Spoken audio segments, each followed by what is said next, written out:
But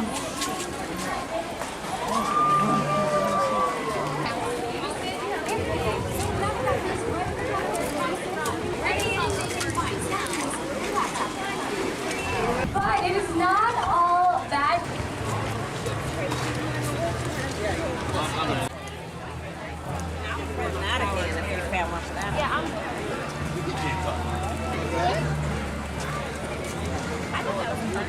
I was here for an hour. Okay, it's currently well, they're showing a 40-minute wait for a dinosaur.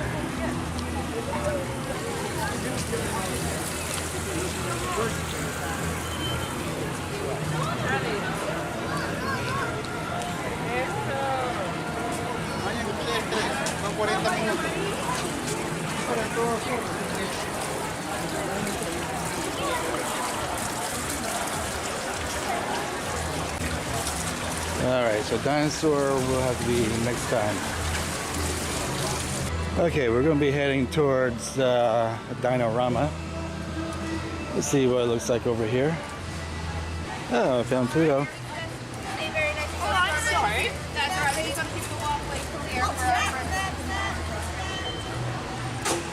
Let's cut through the gift shop. Okay, Dino-Rama in Primeval World. We're looking at for a wait. It's a 30-minute wait for Primeval World.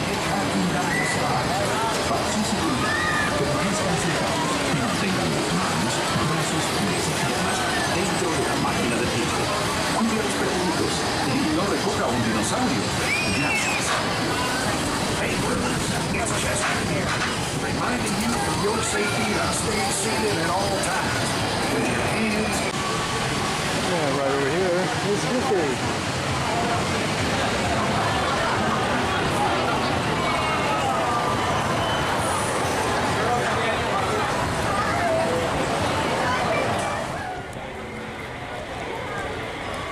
Alrighty, right over here is the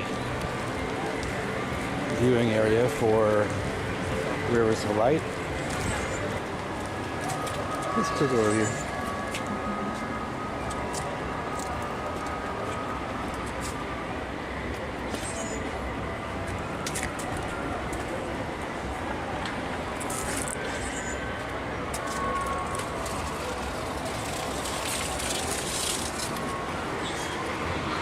We will be back later.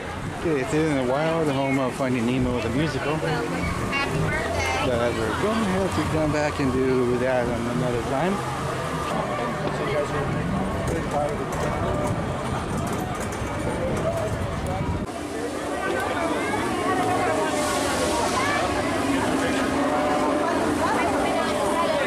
Imagínate el primero.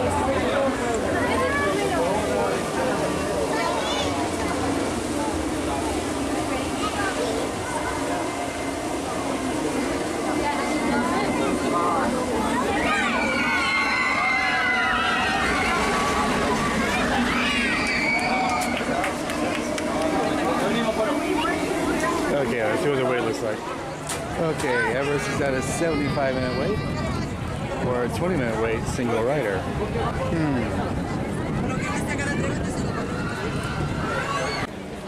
I think we'll do Expedition Everest at another time. So we're going to continue to walk around.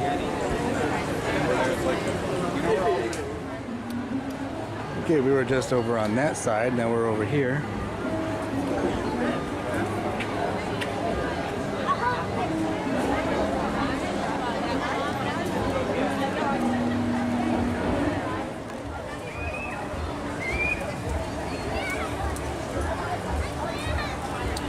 Okay, right now it looks like the gibbons are just kind of hanging out.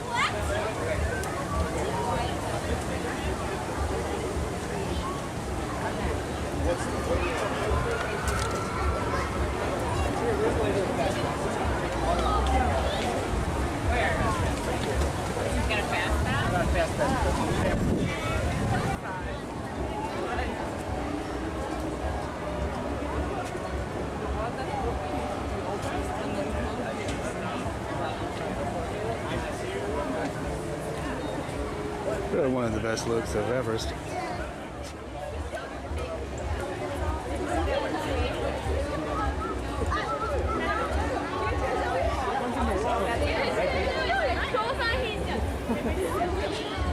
Look, guys, there's a monkey in there. You see it? That little black monkey? You see it straight? Hey, Black. That's me. Here's another view of the Tree of Life.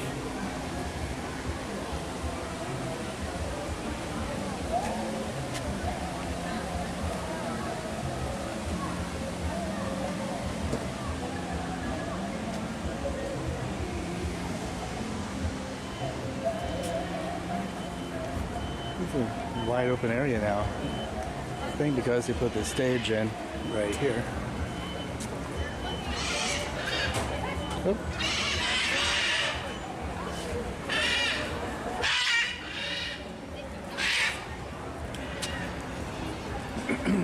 Anyway, the walk around character is none other than Kevin from Disney Pixar's Up. So let's walk around and see if we can find Kevin. It's gotta be around here somewhere. Okay. We are back in Discovery Island. Oh, there comes Doug and Russell.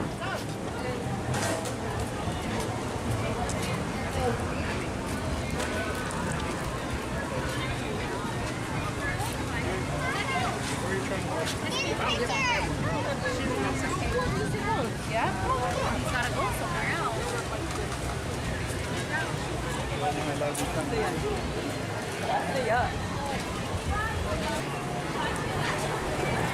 Alright, it's got to be a bug. It's currently a 10-minute wait.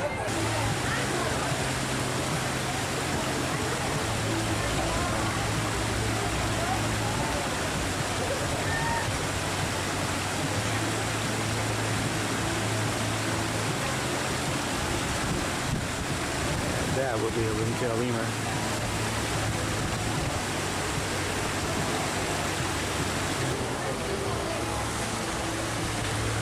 All the way around the Tree of Life, there's trails that you can take, and there are animals that you can see all the way around the Tree of Life. So if you haven't done that yet and would like for something to do, you know, that's a time killer. But if you wanted to see the animals, do take time and look around and explore all the trails surrounding the Tree of Life.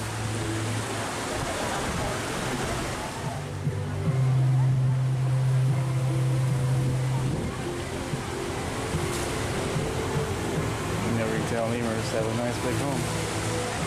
Meanwhile, on this side,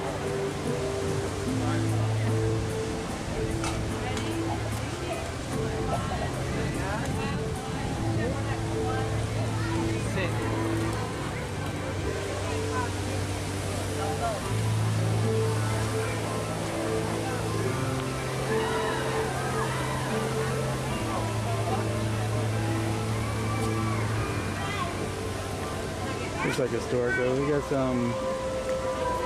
We'll be doing some more exploring. There's where we came in. It's also where you go out, right there. Takes you back to the Oasis. Circle around back over here.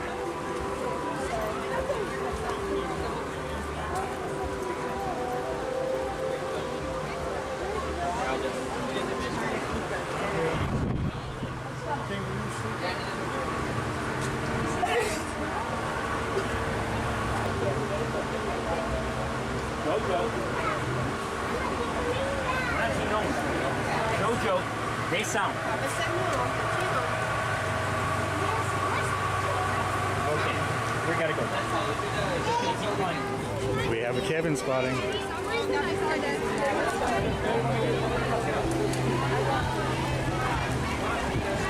Right in front of us is Kevin.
that leads to Discovery Island trails around the Tree of Life.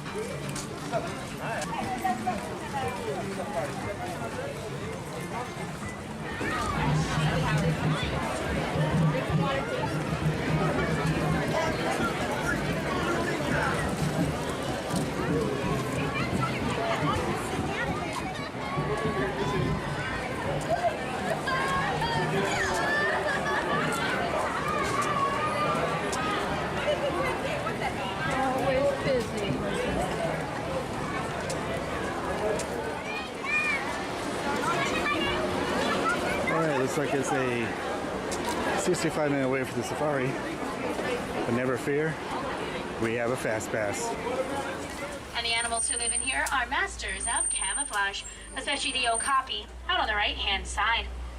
Now, many people believe that the okapi is related to a zebra because of its striped legs, but it's actually the only known relative of the giraffe. They've got a prehensile tongue that allows them to lick their own eyes and ears. Much like giraffes can, well, they don't have a Q-tip, they have to do something. They've got a very similar skull shape to a giraffe as well. And up until about 1901, when they were first discovered by the Western world, they were actually thought to be hallucinations because of how reclusive and shy they are. Rhinos left in the world today, including that one. And that's because they are being poached for their horns. Many cultures believe rhino horns have healing properties, but they're actually made out of keratin, like our own hair and fingernails are. So essentially, rhinos are poached for something we just throw away. Out on the right, those orange-colored animals are called bongos, like the drums. They're actually known as the ghosts of the forest, and that's because they are so very rarely seen. On our left are greater kudus. Those ones are actually females. You can tell because they do not have any horns. Male kudu horns can be about 6 feet. Nile crocodiles are inactive like this for the majority of the day, and that's because they are cold-blooded. They do need to save their energy for when they have to eat. It's only about a wildlife reserve, and the way that their horns are curved does deter attacking predators, like lions, from jumping on their backs. Now, all the tannish animals are Patterson's eland. There's a big giant guy just chilling back there. See the big one? He's like a tannish gray. He's huge. Right in the middle. Patterson's eland are actually the largest antelope in the world. They can stand about 6 feet. They can also jump about 8 feet straight up into the air without a running start. So they can stand right next to the truck, jump, touch. Fish ones here that have the curvy horns are the white-bearded wildebeests. They're also called gnu's after the grunting sound they make. And they actually do get their name, wildebeest, from the Afrikaans word. They do indeed tower over everything. The adults can stand anywhere between about 18 and 20 feet tall, making them the tallest animals in the world. And when babies are born, they're usually about 4 to 6 feet tall. However, they do vary a little bit, just like humans. Some are born a little taller than others. Now, the species of giraffes that lives here on the reserve, there's at least 3 more coming up here. The species of giraffes that lives here are the Maasai giraffes. They're one of the 2 most popular species. The other most popular species is a reticulated giraffe.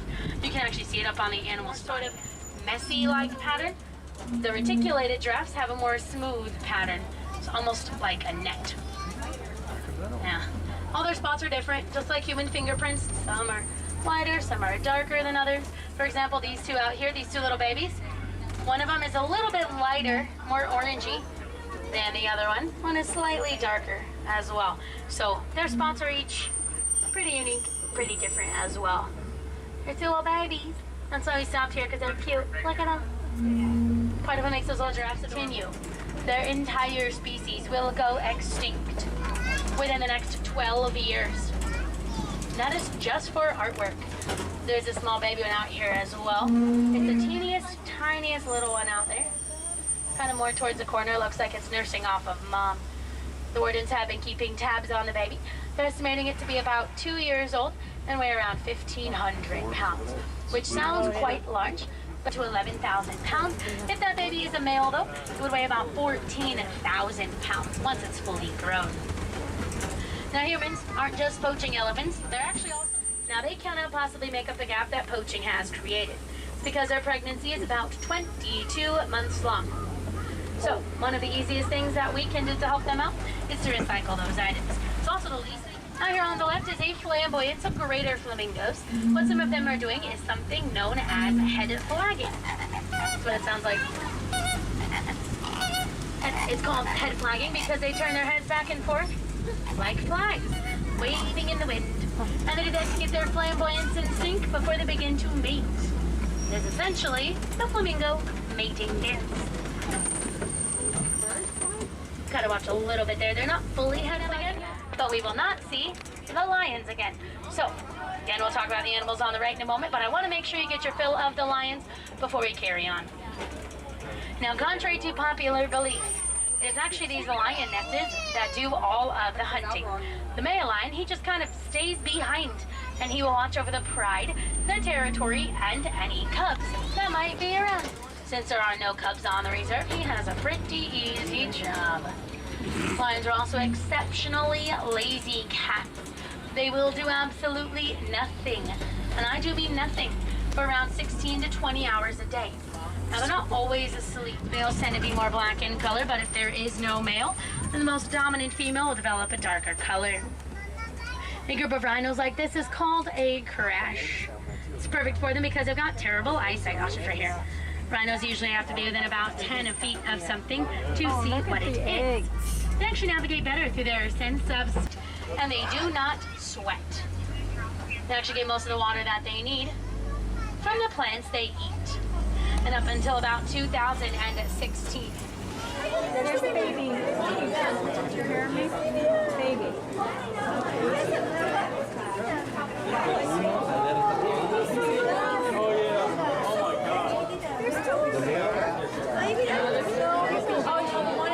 Okay, so now we all stare this way. Oh, he put his arm around him.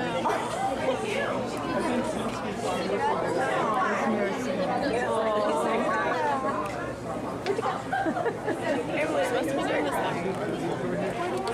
He's behind. You just see his head. He's behind the one looking.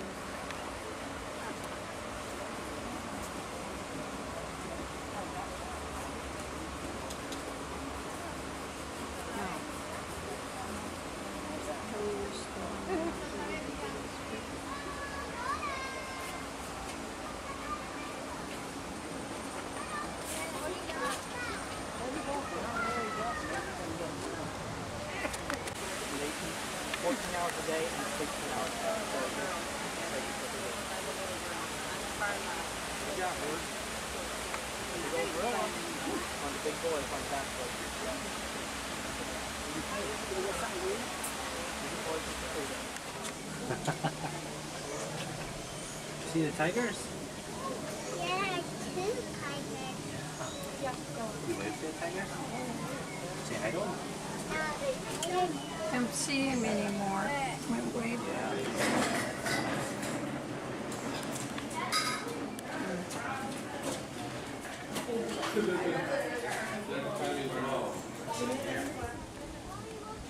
Well, it's the white. They're moving.